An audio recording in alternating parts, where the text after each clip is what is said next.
The Great Eggscape in the bustling, brightly lit world of a grocery store, nestled safely within a sturdy carton, lived a dozen eggs. There was Good Egg, always cheerful and ready for an adventure, Meg, the mischievous and daring egg, Shell, a slightly introverted egg who preferred the quiet comfort of the carton, and a whole host of other eggs, each with their own unique personalities. Their days were usually quite predictable. They'd wake up to the gentle hum of the refrigerator, listen to the distant chatter of shoppers, and sometimes, if they were lucky, feel the carton being lifted and moved.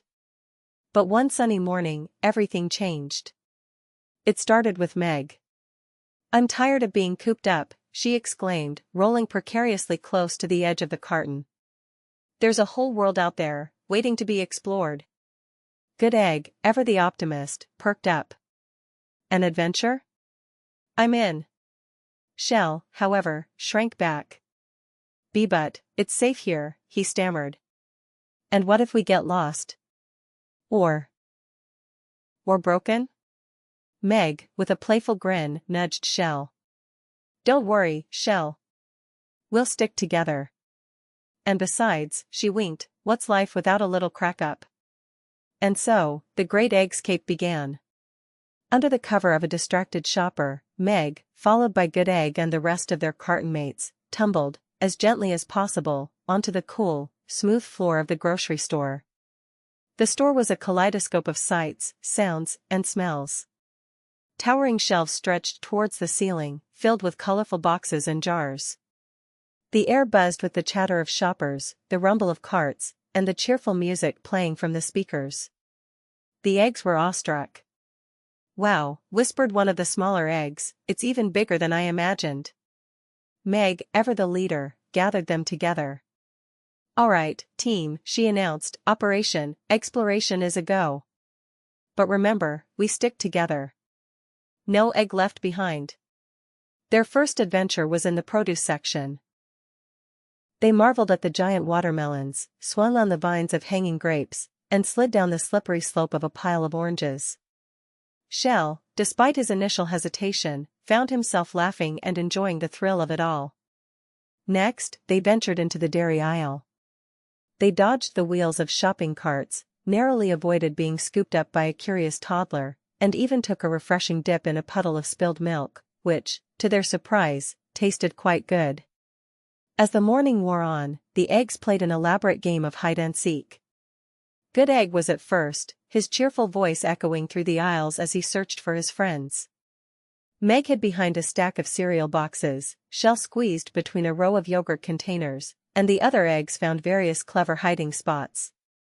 But as the game went on, Shell noticed something. "Wait a minute," he said, counting the eggs. "We're missing someone. Where's Meg?" A wave of worry washed over the group. They had been so caught up in their fun that they hadn't noticed Meg disappearing. "Oh no," cried Good Egg. "We broke our rule. We left an egg behind." A frantic search ensued. The eggs retraced their steps, calling out Meg's name. They checked behind every shelf, under every display, but she was nowhere to be found. Shell, remembering Meg's adventurous spirit, had an idea. She wanted a big adventure, he said. "Where's the most exciting place in the whole store?" The eggs looked at each other, and then, in unison, they exclaimed, "The bakery!" They rushed towards the bakery section, their little egg hearts pounding with worry. And there, amidst the sweet aroma of freshly baked bread and cakes, they found her. Meg wasn't lost or in trouble.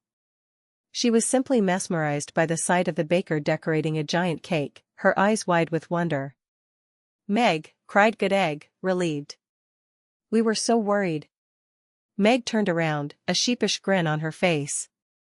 "Oh, hey guys. Sorry, I just got a little distracted. This cake is amazing." Shell, usually so quiet, stepped forward.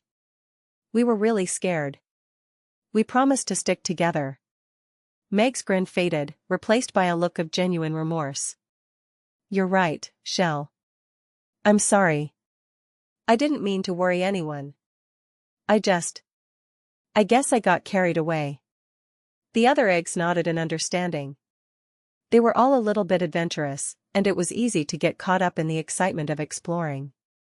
Good Egg, ever the peacemaker, smiled. It's okay, Meg. We're just glad you're safe. But next time, let's all stick together, okay? That's what being a good dozen is all about. Meg nodded, her eyes shining with newfound understanding. Okay, Good Egg. I promise. No more going off on my own. And so, the eggs made their way back to their carton, a little bit wiser, a little bit closer, and a whole lot more appreciative of each other. They had had their Great Eggscape, and though it had been filled with adventure and excitement, they had learned that the greatest adventure of all was being together.